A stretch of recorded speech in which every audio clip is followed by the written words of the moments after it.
ಬೀದರ್ನಲ್ಲಿ ಗುತ್ತಿಗೆದಾರ ಸಚಿನ್ ಪಾಂಚಾಳ್ ಆತ್ಮಹತ್ಯೆ ಪ್ರಕರಣದ ಬಗ್ಗೆ ಬೀದರ್ನಲ್ಲಿ ಬಿಜೆಪಿ ರಾಜ್ಯಾಧ್ಯಕ್ಷ ವಿಜೇಂದ್ರ ಪ್ರತಿಕ್ರಿಯಿಸಿದ್ದಾರೆ. ಸಚಿನ್ ಆತ್ಮಹತ್ಯೆ ಸರ್ಕಾರಿ ಪ್ರಾಯೋಜಿತ ಆತ್ಮಹತ್ಯೆ ಅಂತ ಕಿಡಿಕಾರಿದ್ದಾರೆ. ಕಾಂಗ್ರೆಸ್ ಸರ್ಕಾರ ಬಂದಾಗಿನಿಂದಲೂ ಆತ್ಮಹತ್ಯೆ ಪ್ರಕರಣ ಹೆಚ್ಚಾಗ್ತಾ ಇದೆ. ಸರ್ಕಾರ ಆತ್ಮಹತ್ಯೆ ಭಾಗ್ಯವನ್ನ ದಯಪಾಲಿಸಿದೆ ಅಂತ ವಾಗ್ದಾಳಿ ನಡೆಸಿದ್ದಾರೆ. ಬೀದರ್ನಲ್ಲಿ ಗುತ್ತಿಗೆದಾರ ಸಚಿನ್ ಪಾಂಚಾಳ್ ಆತ್ಮಹತ್ಯೆ ಪ್ರಕರಣಕ್ಕೆ ಸಂಬಂಧಪಟ್ಟಂತೆ ಸರ್ಕಾರದ ವಿರುದ್ಧ ಹೋರಾಟ ಮುಂದುವರಿಸುವುದಕ್ಕೆ ಬಿಜೆಪಿ ಮುಂದಾಗಿದ್ದು, ಈಗಾಗಲೇ ಆಂದೋಲನ ಸಮಿತಿ ರಚನೆ ಮಾಡಿರುವ ರಾಜ್ಯ ಬಿಜೆಪಿ ಸಚಿವ ಪ್ರಿಯಾಂಕ್ ಖರ್ಗೆ ರಾಜೀನಾಮೆಗೆ ಒತ್ತಡ ಮುಂದುವರೆಸಿದೆ.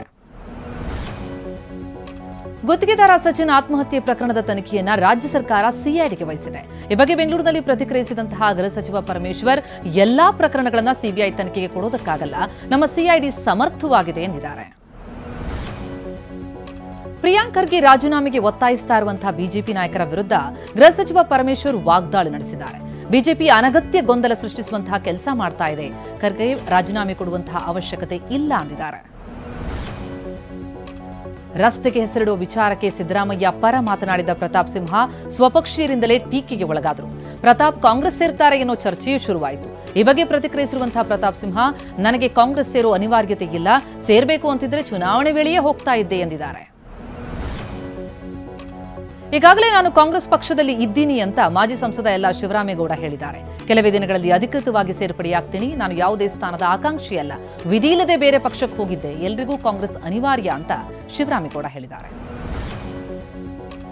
ಐಶ್ವರ್ಯ ಗೋಲ್ಡ್ ವಂಚನೆ ಪ್ರಕರಣದಲ್ಲಿ ಪ್ರಮುಖ ಪಾತ್ರ ವಹಿಸಿರುವ ಮತ್ತೋರ್ವ ಆರೋಪಿ ನಟ ಧರ್ಮೇಂದ್ರನ್ಗಾಗಿ ಪೊಲೀಸರು ಹುಡುಕಾಟ ಮುಂದುವರೆಸಿದ್ದು, ಬಂಧನ ಭೀತಿಯಲ್ಲಿರುವ ಧರ್ಮ ವಿಚಾರಣೆಗೆ ಹಾಜರಾಗದೆ ತಲೆಮರೆಸಿಕೊಂಡಿದ್ದಾರೆ. ಸದ್ಯ ಬೇಲ್ ಪಡೆದು ರಿಲೀಸ್ ಆಗಿರುವ ಕೊಲೆ ಆರೋಪಿ ನಟ ದರ್ಶನ್ಗೆ ಸುಪ್ರೀಂ ಸಂಕಷ್ಟ ಎದುರಾಗುವ ಸಾಧ್ಯತೆ ಇದೆ. ದಾಸನ ಜಾಮೀನನ್ನು ಪ್ರಶ್ನಿಸಿ ಪೊಲೀಸರು ಮೇಲ್ಮನವಿ ಸಲ್ಲಿಸುವುದಕ್ಕೆ ಮುಂದಾಗಿದ್ದಾರೆ. ಗೃಹ ಇಲಾಖೆಯಿಂದಲೂ ಮೇಲ್ಮನವಿ ಸಲ್ಲಿಸುವುದಕ್ಕೆ ಮೌಖಿಕವಾಗಿ ಗ್ರೀನ್ ಸಿಗ್ನಲ್ ಸಿಕ್ಕಿದ್ದು, ಇಂದು ಅನುಮತಿ ಪತ್ರ ಕೂಡ ತನಿಖಾಧಿಕಾರಿಯ ಕೈ ಸೇರುವ ಸಾಧ್ಯತೆ ಇದೆ.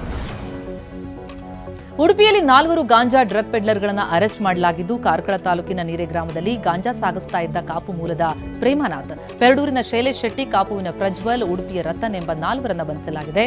ಹೊಸ ವರ್ಷದ ಪಾರ್ಟಿಗೆ ಅಂತ ತಂದಿದ್ದ 2,87,000 ಮೌಲ್ಯದ ಗಾಂಜಾ ಮತ್ತು ಎಂಡಿಎ ಜಪ್ತಿಯಾಗಿದೆ. ಚಿತ್ರದುರ್ಗದ ಹೊಸದುರ್ಗ ತಾಲೂಕಿನ ಜಾನ್ಕಲ್ ಗ್ರಾಮ ಪಂಚಾಯತ್ನ ಪಿಡಿಒ ವಿರುದ್ಧ ಲಂಚಕ್ಕೆ ಬೇಡಿಕೆ ಇಟ್ಟಂತಹ ಆರೋಪ ಕೇಳಿಬಂದಿದ್ದು, ಪಿಡಿಒ ಶಿವಕುಮಾರ್ ವಿರುದ್ಧ ದೇವರಾಜು ಎಂಬುವರಿಂದ ಜಿಲ್ಲಾ ಪಂಚಾಯತ್ ಸಿಇಒ ಕಚೇರಿಗೆ ದೂರು ನೀಡಿದ್ದಾರೆ. ನರೇಗಾ ಕಾಮಗಾರಿ ಬಿಲ್ ಮಾಡೋದಕ್ಕೆ 40% ಲಂಚಕ್ಕೆ ಬೇಡಿಕೆ ಆರೋಪದ ಹಿನ್ನೆಲೆ ದೂರು ದಾಖಲಾಗಿದೆ. ಬೆಂಗಳೂರು ಹೊರವಲಯದ ಆನೇಕಲ್ ತಾಲೂಕಿನ ಜಿಗಣಿ ಕೆರೆಯಲ್ಲಿ ಮೊಸಳೆಯೊಂದು ಪ್ರತ್ಯಕ್ಷ ಆಗಿದ್ದು, ಇದ್ದಕ್ಕಿದ್ದಂತೆ ಪ್ರತ್ಯಕ್ಷ ಆದ ಮೊಸಳೆ ನೋಡಿ ಗ್ರಾಮಸ್ಥರು ಭೀತಿಗೊಳಗಾದರು. ಜಾನುವಾರುಗಳನ್ನು ಮೇಯಿಸುವುದಕ್ಕೆ ಜಿಗಣಿ ಕೆರೆ ಸಮೀಪ ಬರ್ತಾ ಇದ್ದ ಗ್ರಾಮಸ್ಥರ ಕಣ್ಣಿಗೆ ಆ ಮೊಸಳೆ ಕಾಣಿಸಿಕೊಂಡಿತು.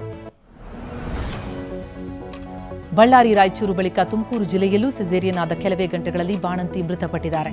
ತಿಪಟೂರು ತಾಲೂಕಿನ ಆಸ್ಪತ್ರೆಯಲ್ಲಿ ಘಟನೆಯಾಗಿದ್ದು, ಬೆಂಗಳೂರು ನಿವಾಸಿ ಫಿರ್ದೋಸ್ ನಿನ್ನೆ ಬಾಯಿ ಮೂಗಿನಲ್ಲಿ ರಕ್ತ ಬಂದು ಕೊನೆಯುಸಿರೆಳೆದಿದ್ದಾರೆ. ಹೊಸ ವರ್ಷದ ಹಿನ್ನೆಲೆ ಹುಬ್ಬಳ್ಳಿ ಧಾರವಾಡ ಪೊಲೀಸರು ಅಲರ್ಟ್ ಆಗಿದ್ದಾರೆ. ಮುಂಜಾಗ್ರತಾ ಕ್ರಮವಾಗಿ ಇವತ್ತು ಹುಬ್ಬಳ್ಳಿಯ ಸಿಆರ್ ಮೈದಾನದಲ್ಲಿ ರೌಡಿ ಪರೇಡ್ ನಡೆಸಿದ್ರು.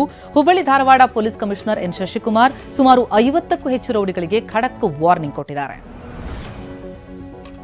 ಇಸ್ರೋ ಬಾಹ್ಯಾಕಾಶ ಕ್ಷೇತ್ರದಲ್ಲಿ ಮತ್ತೊಂದು ಮೈಲುಗಲ್ಲಿಗೆ ಸಜ್ಜಾಗಿದೆ. ಉನ್ನತ ತಂತ್ರಜ್ಞಾನ ಆಧಾರಿತ ಸ್ಪೆಡೆಕ್ಸ್ ರಾಕೆಟ್ ಉಡಾವಣೆ ಮಾಡುವ ಮುಖಾಂತರ ಇತಿಹಾಸ ಸೃಷ್ಟಿಸಲಿದೆ. ವಿಶೇಷ ಅಂದರೆ ಚಿಕ್ಕಬಳ್ಳಾಪುರದ ಎಸ್ಜೆಸಿ ಇನ್ಸ್ಟಿಟ್ಯೂಟ್ ಆಫ್ ಟೆಕ್ನಾಲಜಿ ವಿನ್ಯಾಸಗೊಳಿಸಿರುವಂತಹ ಈ ಪೆಲೋಡ್ಗಳನ್ನು ಇಸ್ರೋ ಬಳಸಿಕೊಳ್ಳುತ್ತೆ. ಸಾಲು ಸಾಲು ರಜೆ ಹಿನ್ನೆಲೆ ಮಂತ್ರಾಲಯ ಕ್ಷೇತ್ರಕ್ಕೆ ಭಕ್ತ ಸಾಗರವೇ ಹರಿದು ಬರ್ತಾ ಇದೆ. ಸಾವಿರಾರು ಭಕ್ತರು ಭೇಟಿಯಾಗುವುದರಿಂದ ರಾಯರಮಠ ತುಂಬಿ ತುಳುಕ್ತಾ ಇದೆ. ಜನವರಿ 2ರವರೆಗೂ ಇದೇ ರೀತಿ ಭಕ್ತರ ಸಂಖ್ಯೆ ಹೆಚ್ಚಳವಾಗಲಿದೆ ಎನ್ನಲಾಗಿದ್ದು, ಮಠದ ರೂಮ್ಗಳಿಗೆ ಆನ್ಲೈನ್ ಬುಕಿಂಗ್ ಬಂದ್ ಮಾಡಲಾಗಿದೆ. ಇಂದು ಸಾಹಸ ಸಿಂಹ ವಿಷ್ಣುವರ್ಧನ್ ಇಹಲೋಕ ತ್ಯಜಿಸಿ 15 ವರ್ಷಗಳು ಸಂದಿವೆ. ಈ ಹಿನ್ನೆಲೆ ವಿಷ್ಣುವರ್ಧನ್ ಸಮಾಧಿಯತ್ತ 100 ಮಂದಿ ಆಗಮಿಸ್ತಾ ಇದ್ದಾರೆ.